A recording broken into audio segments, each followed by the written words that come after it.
Hello, ayun po. Nakalas ko na po lahat.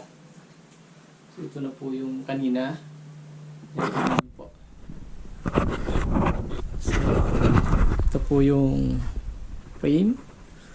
Ayan, maliit lang po siya, small size. Magaan po siya.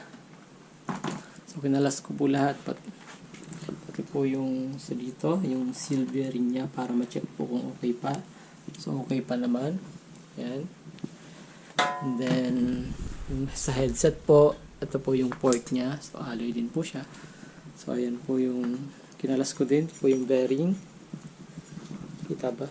So, ito po. So, okay pa naman po siya. So, ayan. So, update ko po kayo for the next video pag dumating na po yung mga spare parts. Para ikabit ko po dito.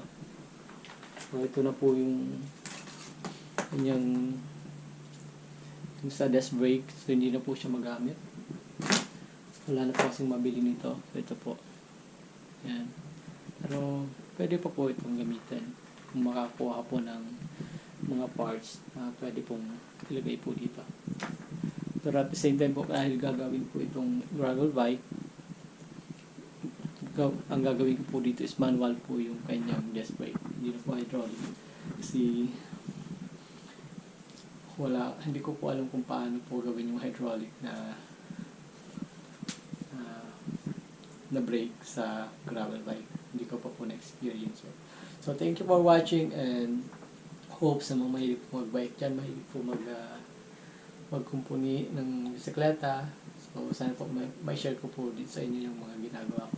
So, set by set po yung gagawin ko po. Pag dumating na po yung mga parts, papakita ko po sa inyo.